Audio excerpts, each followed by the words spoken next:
Malphite players get a lot of flack. As someone who used to love playing Malphite top, I think there's a certain refined taste you must have to find playing him in utter delight. But now being a support main, I've had to leave my Rocky love behind since it seems like the only videos out there of support Malphite working are of people hard smurfing in normal queue against new players. Well, until today. There is one Malphite support player out there in high elo who's gonna rock your world. The summoner we're analyzing today is XxWardoomxX, who we're just gonna call Wardoom from now on. He's an NA support player who's made it to Master Tier twice with the pick, and while this season has started off a bit rough for him, he's overall had some great success using a unique build with him. Wardoom started playing League around Season 2 and 3 back when Malphite's base skin art used to look like this. He first started his League career in the jungle, climbing his way through Season 3 all the way from Bronze to Platinum. After learning so much about the game in that first season, he quickly discovered that he didn't like sticking with the status quo. Playing meta champions that were overpowered or overused felt boring to him, and in Season 4 he switched to a support champion that at that time had one of the lowest pick rates, Nautilus. And alongside Nautilus, he picked up another hook support in Blitzcrank. He was super effective on both these hookers and found himself towards the end of the season finishing in high diamond, low master for the first time. And after all that success and feeling accomplished, he decided to take a break from League, a real short break of about 6 years to be exact. When he did finally come back in Season 9, he felt that same urge to play off-meta supports, so he focused alongside some of his old favorites on Zig support, future video idea maybe. But he hit a wall and wasn't able to surpass Diamond 2. He realized that in most games, his team was lacking some form of hard engage or quick pick potential. Enter Malphite support. Alongside his unique rune setup and build, in Season 10, Wardoom was able to once again hit Master Tier. And in Season 11, he again used Malphite support, mixing in some games of Brand and Ziggs as well, to again hit Master Tier 300 LP. Now, in Season 12, he's again using his infamous Malphite support to climb the ranks, where he's currently in Diamond 1, soon to be Masters given some time the season just started, and he aspires to go even higher than his previous best of 300 LP. He doesn't have an active Twitch or social media that he wanted me to shout out in the video, so please submit a comment below for him with some words of encouragement and telling him to start back up his old stream so we can all enjoy watching Malphite support all the time. If you try to play Malphite in the support role without watching this video, you may find yourself between a rock and a hard place, so let's talk about his weaknesses first. For starters, Malphite has a small mana pool, making it easy to go with just a few casts. His range is short, and with no surefire way to get in besides with your ultimate, it can be easy to get poked down in lane. Compared to other AP or tank supports, Malphite lacks consistency in either role, or steroids to help him do the support job better. And finally, and most importantly, if you listen to Malphite's taunt, you may think if you play him as support,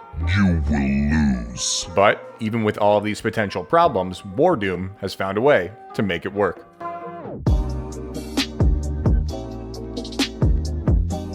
Playing early game as Malphite support is no small task. If Wardoom is leashing for his jungle, he'll get to live in the spotlight for just a second and tank the first 2 hits of the buff for him using his passive or Granite Shield. Granite Shield gives Malphite 10% of his max health as a shield every 10 seconds, so by the time he is done leashing and gets back to lane, it will already be recharged. Once he's in lane, he turns into a kind of seismic shard bot for a bit, better known as Malphite's Q. Wardoom maxes this first just because of the sheer damage this does. It's targeted point and click so enemies can't hope to dodge it, and it also slows enemies for some chasing and pick potential. This is it. This is Wardoom's poke ability early game, and the only button you're going to need for a while as Malphite support. He has to play smart though when using it, because one wrong step and getting CC'd early game, even as a big rock, can mean his death, since his only escape is flash. So he's dancing around skill shots and CC and staying out of range of auto attacks to try to hit these whenever possible and offer some sort of pressure for his lane. And of course, he's also using his passive for more favorable trades when he does go for a poke. It's of course very matchup dependent for Malphite, so you do have to be aware of when you're weak. Long range casters and ADCs are one of his weaknesses, so it may be best to concede the lane early instead of trying to force landing seismic shards and getting poked down yourself. A lot of the time he is normally farming under turret and instead can wait for two scenarios to happen. The first scenario is similar to other supports who are waiting under turret. You can hope for a gank and use your abilities to help your jungler and you net a kill. The second scenario is a bit different from other supports that concede lane early, however. He's always positioning himself in the early game so that if an enemy is getting impatient and tries to dive in for an engage, ADC or support, he can nuke them down. Wardoom rarely shies away from a fight anytime in the game if he's somewhat healthy, because Malphite does some scary damage when he's able to land all of his abilities. And without his ult, the easiest way to do this is when someone decides to get near you. Malphite's basic early game combo is using your Q to do your most damage and slowing the enemy, auto attack them, use your W to reset your auto attack, and finish with your E, slowing their attack speed and again doing more damage.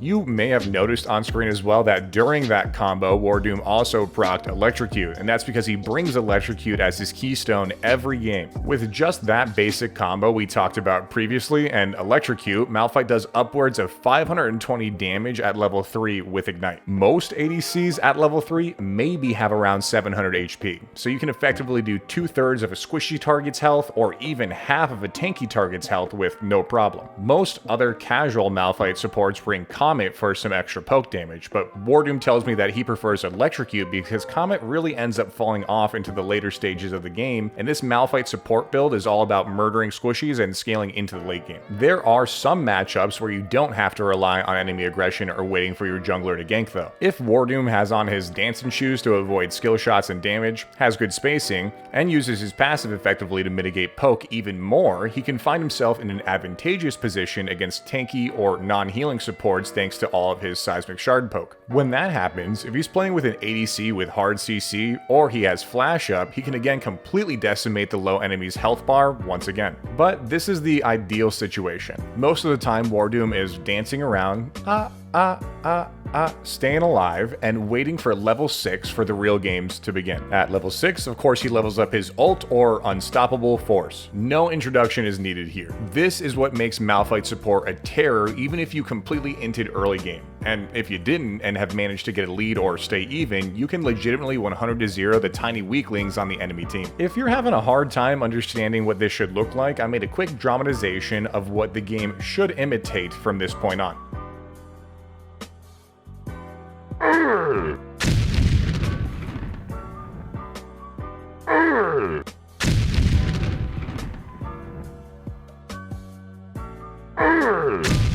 Okay, but seriously, while a lot of people meme that Malphite's ultimate is skillless, enemies are heavily aware that you have your ultimate and will start positioning further back or be ready to flash it if you try to hit them from max range. So you still need to play somewhat smart. Wardoom will use his own flash to extend the range and catch people off guard, act like an assassin and spring on people from a brush, or keep track of who previously flashed his ultimate to ensure that next time they have no chance of getting away. The summoner spell cooldown for flash is 5 minutes, and at level 1, Malphite's ult cooldown is 1.5 minutes, so you can effectively ult someone at least twice before they can flash away again if it comes down to it. That 90 seconds is important too, because in the mid game, Wardoom tells me that he is using his cooldown on ultimate whenever an opportunity presents itself. It's a thing of beauty when Wardoom gets ahead early game because no ADC or fed carry on the enemy team is safe. It's actually music to my ears to see a support effortlessly ruin the dreams of so many enemy champions every 90 seconds.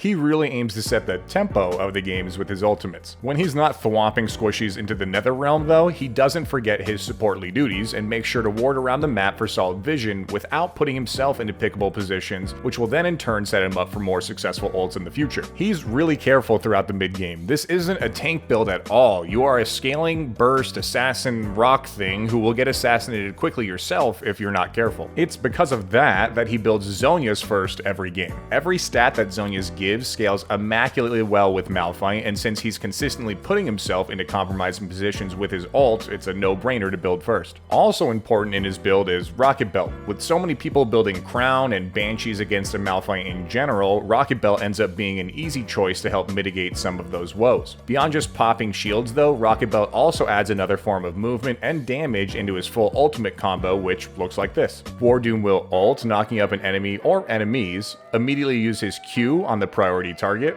smack down with his E doing even more damage, auto attack, and then follow up with a W to reset his auto attack, and finally Rocket Belt onto the enemy to do even more damage. This full ultimate combo is important later in the game and when team fighting, which both Wardoom and yourself should be excited for because Malphite is one of the best supports at doing so. When team fighting, you have one of two options here. Number one is just to completely take someone out of the fight. You should be tracking who is fed on the enemy team and be nuking them down 100-0, quickly turning the fight into a 4v5. If you then find yourself in enemy territory with no follow-up from your team, you can then use your Zhonya's to wait for another skill cycle to get even more damage off on a secondary target before you more than likely go down or your team has already won the team fight. Number two, instead of looking for one target to nuke down, you can instead look for high value ultimates. Enemies in the heat of battle will often forget about not grouping close to one another, so Wardoom holds his ult for the perfect moment to land a multi-person knock-up and bid damage on all of them. If this ever happens, again, you could potentially fall because of your own squishiness with this build, but that sacrifice is not in vain because a huge Malphite ultimate normally means a heavy team fight win, normally followed up by another objective or even the Nexus falling.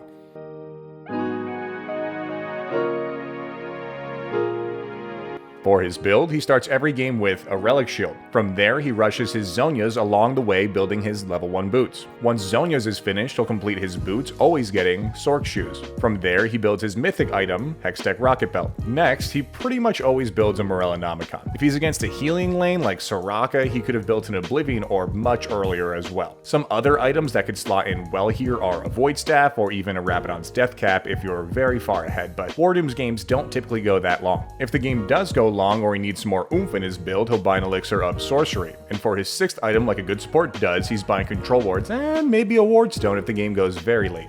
For his runes, he takes Electrocute for more burst damage, Sudden Impact for more Magic Pen, Ghost Poro for additional vision and AP, and Ultimate Hunter for, you guessed it, more ults. He also brings Perfect Timing to save some cash, and Biscuit Delivery for more sustainability in lane. For his flex runes, he'll pretty much always go to Adaptive Force and Armor. Malphite Support works well with ADCs with CC like Jhin or Ashe, or ADCs who can easily capitalize on his ult like Kai'Sa or Samira. Malphite Support struggles against mobile or long-range ADCs like Caitlyn or Ezreal, or enchanters that can mitigate his poke like Soraka or Lulu. Thanks guys for checking out this video. If you enjoyed the video or you're going to try this build later, please leave a like, it helps the channel grow. And if you did love this video, I heavily suggest you check out last week's video, which was on Elite Support. See you guys next time.